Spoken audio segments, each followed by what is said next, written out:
What's up, guys? Welcome back to the Riff. Today we caught up with my good buddy JD Simo. He's on tour coming to the East Coast. And yeah, JD, how's the tour been so far? I'm having a great time and blowing up Super Reverbs. Yeah, blowing up Super Reverbs. We just had my Super apart in the hotel room like real men do on the road, and we were geeking out.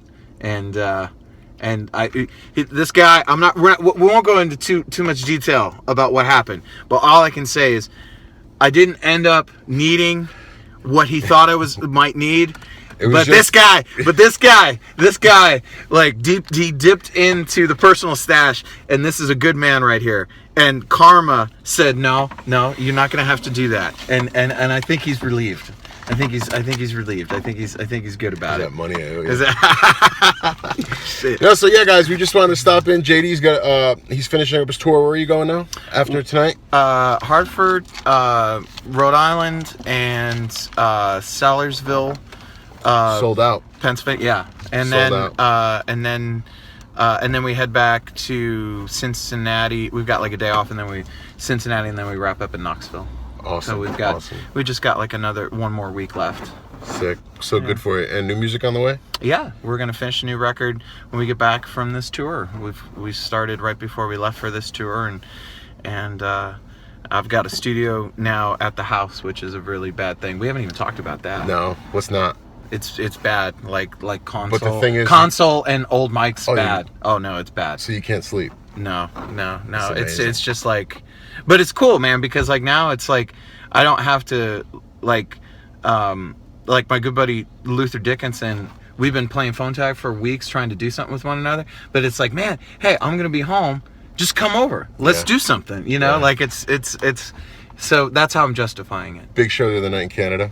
Yeah, it was really good. Joe Landers came out, our good friend. We had a great time, and amazing. He's better than I'll ever be, and nicer too. He was good beard. He was yes, a great beard, good flannel. I mean, he was Canadian tuxedo. No, that's jean jacket. That's a jean jacket. Yeah, but he was representing really well, and I'm a big fan of his, and it was really, and it was, I was very touched that he drove up from Toronto. It's sweet when other big players support other big players. Oh hell yeah, and it was nerve-wracking too. It was like, Joey's here. Okay, great. Let's not suck tonight. Yeah. As far as for the gearheads, what are you using for the shows this week? Well, we're using the Super we just worked on, which is a 67, which is my favorite one. We're gonna do some secret Nick stuff to it in the coming couple of weeks, but that's all we're gonna say. Yeah. But as he looks off going, you motherfucker. No, it's all good. It's all good. Just don't ask any questions, because you're not going to get any answers. What else? But we're going to do, we're using, oh yeah, by the way, I just hipped. Best record. This is the best record ever, folks. Got to find this record. So the Super Reverb. Super Reverb and an old Harvard. And then that's the main thing, and what we've been doing is Dylan has been miking the two different speakers on the Super, and then putting the Harvard in the house like up the middle. Sweet. So like the Super's on the side, and so you get one of those real effects. splash. Yeah, and it's a real wide sound, and and then I had XTS in Nashville actually build me a board. I've come over to the dark side. Awesome. And I've got my old Jack's fuzz wah that I love, that I don't know the model of because I don't want everybody to go buy them. Yeah. Well, knowing you probably have 7 of them at home. I do. I've got many of them now. And then I switched to using old boomerang wahs. I'm really obsessed with those. Those are really great. And then I've got this old I think it's a JES 70s phase shifter. Kind of looks like a tone bender, but it's from the 70s. So just kind of vintage tones. Yeah. Mm-hmm. Yeah. Excellent. And then you're using the old red. Yep, old red. She's great. She's getting all beat up, and I checked it out earlier, guys. It's getting really, really played in. I might have played that guitar 2 years ago at actually the same venue we're at tonight, and it was pretty clean compared to how it looks now. So really, when you play them, they do just get worn in. That's how you relic. There was no Gibson Custom Shop stuff in here. No, not at all. Blessing. Well, and then the Corseden. Got to have the Corseden. And that's it. Bottle. Yeah. And that's it. And then and the Hercos. Have you gotten into these? Hold on a second. The new style. See, we didn't talk about this. The new style these are, they call them Holy Grails.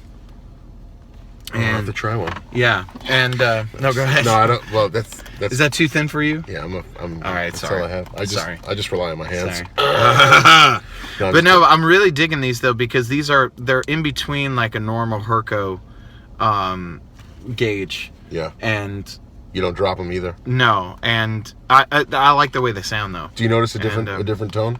I do actually. These I really like these, and the people at Dunlop hit me to these because I think they were only like doing them limited to see if people liked them. Okay. But now I'm like in love with them, so like I got like a couple thousand of them because I'm like, I don't want you to, stop production. I don't want you to stop making these because I really like them.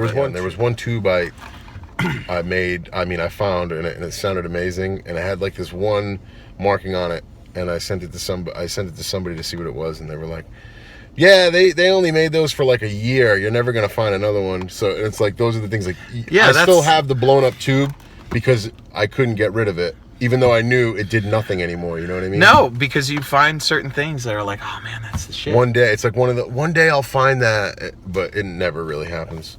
Well, it does. Then strings, just strings always Diodario because they've been good to me for a long time, and I go back and forth between just regular 10s and 11s. Because I like the way the 10s sound better. Yeah. But I play really hard and I break strings, so it's like. Do you find that the 10 cuts through better with the fuzz than the 11? Yeah. Yeah. No, 11s tend to, on Gibson guitars. Oh, look at that! Look at that shit! Sorry, we're buying stuff on eBay right now. Cut that right in half. I'm going to. Yeah. But anyway. That's not bad. No, it's not. Anyway, sorry guys. Sorry. This is literally like we're just hanging out before the gig, man. But there's so much man smell in this truck. It's so good, man. It's so good, man. We're gonna go eat hot wings and drink beer after this. It's gonna be amazing. Well, I don't drink Diet Cokes. Well, me too. I don't drink either. Well, there you go. See, two guys that don't drink. See, kids, you don't have to. We're gonna actually find out who killed Kennedy tonight. Oh man, we just found out that we're both obsessed with the Kennedy assassination. I didn't know. And so we already had enough to like keep us like geeking for weeks on end, but now we've truly kind of like opened Pandora's box. I know, back and to the left. All right, sorry. So with the 11s, stay in focus. All right, the 11s. I don't particularly on Gibson guitars. I don't like what 11s do to Gibson guitars in particular because it seems to muddy them up in a bad way. Mm-hmm. And yeah, fuzzes in particular, it's almost like there's too much information. I will say that I have a 62 ES330 and a 59 Les Paul Jr. and I couldn't really. I've always came from a Strat Telly kind of thing. Mm-hmm. I put light top, heavy bottom Diodario set. Yeah. Again, they're awesome. Diodario those are great. Helps everybody out. They're really, really nice. Mm-hmm. And the whole guitar intonated better and stayed in tune and played like the notes. Just there was no more, nothing. It was perfect. So yeah, I really feel that that's the magic set for the Gibson stuff. Yeah, and you can get away with 9s on it if you want to, but when you dig in, it gives it back to you. No, it does. And I would say this, that if you were like back when I was using Marshalls all the time, 9s sound really good with Marshalls on Gibsons because that's kind of more the gauge that those guys were using. And there's a certain thing, yeah, absolutely. And there's a certain thing that happens. But yeah, I play so heavy-handed that 9s just don't stand a chance with me. And 10s most of the time I'm okay. But like now we've been on tour for like 10 days, so my hands are getting strong, so I might end up putting 11s on in the next couple of days. Jealous. So, yeah. Good questions. Sounds good. How do you deal with internet haters? I never look. Okay, great. There you go. Never look. One piece of advice you would give somebody who's got a little bit of talent and they want to apply themselves the right way? Oh man, that's a good question. Well, just apply yourself. Keep your head down. Yeah, I mean, keep your head down, do the work, and I really believe that if you do the work, if you're good at what you do and you're not a jerk, it's all going to work out one way or the other. Awesome. I really believe that. I think that there's maybe some ways to expedite the process, but they're not necessarily. Everybody's path is different, but I think that generally, I mean, it's being a good person goes a long way, Yes. and being really good at what you do goes a long way. Yes, sir. So I would say just keep your head down and do a good job and be cool to people. Because people, the thing about like life, as we've, you know, like our friendship and all that kind of stuff is like, you know, you tend to want to be around, hang out, help people that you dig and are cool. Yeah. And if somebody's a dickweed or something, like it makes it really, I mean, it's like just delete, ruins you it know, for the next guy. Yeah, it's just not, you know, it's not cool. So it goes a long way to just be cool. JD Simo of today, what's a piece of advice you'd give JD Simo from 5 years ago? From 5 years ago?